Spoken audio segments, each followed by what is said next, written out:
Once again, welcome to our channel English for All. So today's topic is phrasal verbs. Phrasal verbs क्या होते हैं? Phrasal verbs होते हैं phrase और verb, ये दो वर्ड से मिलके बना है phrase और verb. तो phrase का मतलब आप सब समझते हैं ऐसी चीजें जो component of two और more words, यानी जब combination होता है दो या दो से ज्यादा words का, तो उसको कहते हैं phrase. फ्रेज और सेंटेंस में ये डिफरेंस होता है कि फ्रेज ग्रुप ऑफ सेंटेंस होता है, ग्रुप ऑफ वर्ड्स होता है. ग्रुप ऑफ वर्ड्स मीन्स उसमें एक से ज्यादा वर्ड्स होते हैं, पर अगर हम उसको अकेला पढ़ते हैं जैसे इंस्टेंट ऑफ, तो इसका कोई हम लोग मीनिंग नहीं निकाल सकते हैं, तो इसको कहते हैं फ्रेज. और अगर सेंटेंस होता है तो वो एक ग्रुप होता है वर्ड्स का, उसका हम लोग पढ़ के एक मीनिंग निकाल सकते हैं. वर्ब होता है वो सारे वर्ड जो कोई भी वर्क डिनोट करें. तो फ्रेजल वर्ब यहाँ पे इसलिए कहा गया है क्योंकि फ्रेज है, कुछ वर्ड्स को मिला करके फ्रेज बनाया गया, उन फ्रेज को एज अ वर्ब ट्रीट किया गया. एज अ वर्ब मीन्स उनको काम बताया गया, उनको एक वर्ब की तरह ट्रीट किया गया है. तो यहाँ पे हमारे पास कुछ फ्रेजल वर्ब्स हैं जैसे instead of, besides, beside, about to, have to, begin, use to, go on, went on and go on. इन सारे फ्रेजल वर्ब का यूज आप कैसे और कहाँ करेंगे वो हम आज आपको बताएंगे. तो चलिए स्टार्ट करते हैं. तो पहला है हमारे पास इंस्टेंट ऑफ. इंस्टेड ऑफ का मतलब होता है की जगह पे. की जगह पे मीन्स जब आपको ये कहना है कि मैंने इसकी जगह पे ये चीज यूज कर ली या मैंने इसकी जगह पे ये चीज कर ली. अगर हमको ये कहना है कि हमने रामायण पढ़ ली नॉवेल की जगह पे, तो हम इंस्टेड ऑफ का यूज कर सकते हैं. जैसे I read Ramayan instead of a novel. तो इंस्टेड ऑफ हर वो जगह पे यूज कर सकते हैं जहां पे आपको बताना है कि मैंने इस ऑप्शन की जगह ये चीजें चुन ली है. जैसे अगर आपको बताना है कि मैं पार्क ना जाकर के मूवी देखने चला गया, ठीक है, तो I went to see movie instead of going to park. Means अगर हमको कोई ऐसी चीज बतानी है कि मैंने ये ना करके ये कर लिया, तो आप इंस्टेड ऑफ का यूज करेंगे. अब आते हैं बिसाइड पे. बिसाइड्स और बिसाइड. अगर आप बिसाइड्स देखते हैं जिसमें कि एस लगा हुआ है, इसका मीन्स होता है अतिरिक्त. अतिरिक्त मीन्स इसके अलावा. मीन्स आपने एक काम तो किया ही किया, दूसरा भी किया. अगर हम कहें कि हमने रोटी के साथ साथ चावल भी खा लिया, तब आप बिसाइड्स लगाएंगे. जैसे I ate chapatis besides of rice. यानी बिसाइड्स लगाने का मतलब ये होता है कि मैंने एक काम भी किया और दूसरा भी किया. हमने चावल भी खाया और रोटी भी खाई. अगर हमें अतिरिक्त लगा रहे हैं तो ये होता है मैंने चावल के अतिरिक्त फल भी खाए, तो हम कहेंगे आई eight fruits beside rice.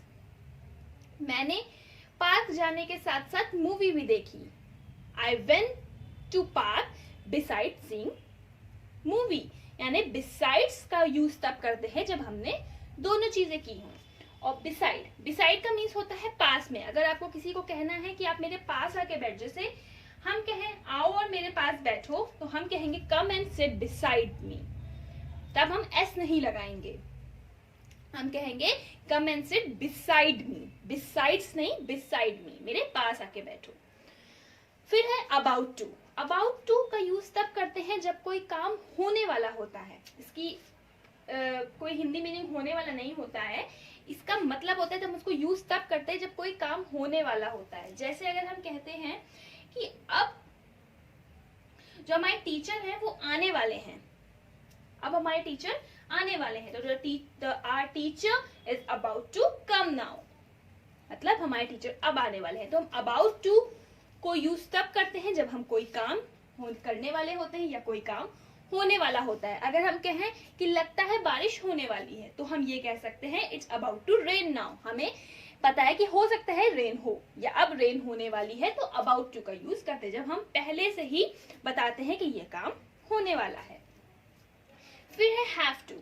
Have to का यूज तब करते हैं जब हमें कोई काम कंपल्सरीली करना ही करना होता है. जैसे अगर हम ये कहें कि हमें अपने टीचर्स का कहना मानना पड़ता है, मीन्स हमें करना ही पड़ता है, मेरे ऊपर प्रेशर है, हमें करना ही पड़ता है. तब हम कहेंगे we have to obey the teachers, हमको करना ही पड़ता है।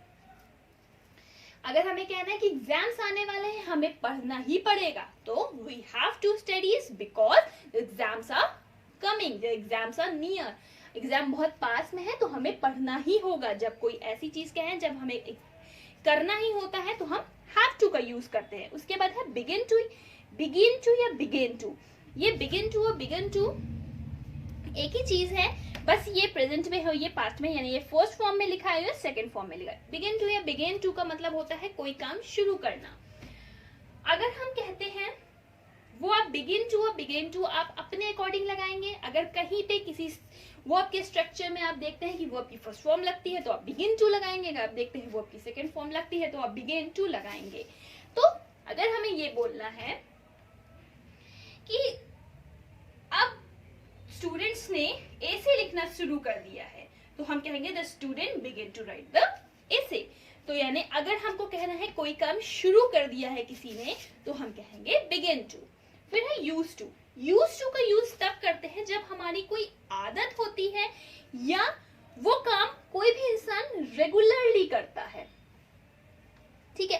तो अगर हमें कहना है कि मैं रोज शाम को कॉफी शॉप जाता हूं तो I use to go coffee shop every evening, यानी कोई ऐसी चीज जो हम एज अ हैबिट करते हैं, या तो हम कोई काम रेगुलरली करें या हमारी आदत हो। अगर हम ये कहें कि मेरी मम्मी रात में वॉक करती हैं तो हम कह सकते हैं my mother use to walk in the night, यानी यूज टू का यूज तब करते हैं जब कोई काम रेगुलरली बेसिस पे एज अ हैबिट कोई भी पर्सन या हम करते हैं।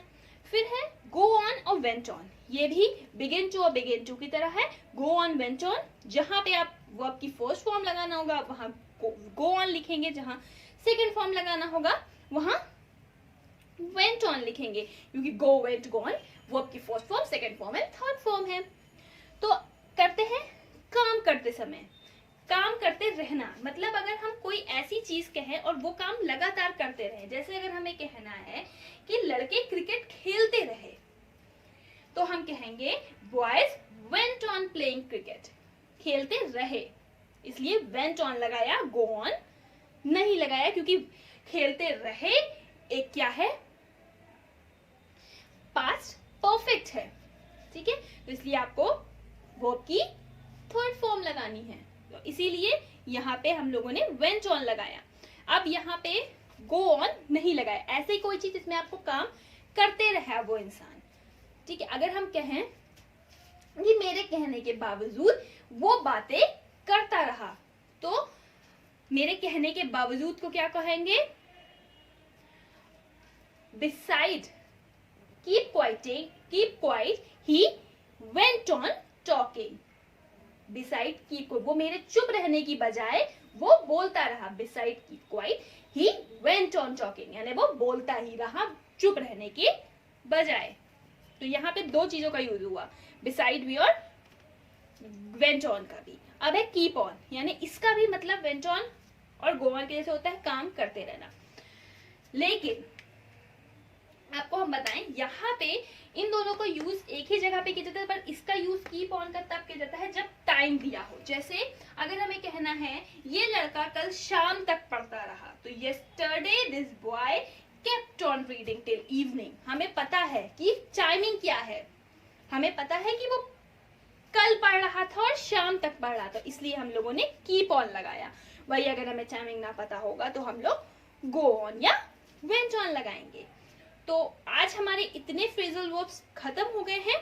नेक्स्ट वीडियो में हम और फ्रेजल वर्ब्स लेके आएंगे ताकि आप अपनी इंग्लिश की स्पीकिंग को इम्प्रेसिव बना सके। तो ठीक है, आज इतने प्रैक्टिस करिएगा, अपने आसपास के लोगों से इस फ्रेजल वर्ब को यूज करके कन्वर्सेशन कीजिएगा और फिर मुझे कमेंट सेक्शन में बताइएगा कि आपको इन वर्ड्स का यूज करके या इन फ्रेजल वर्ब्स का यूज करके कैसा लगा।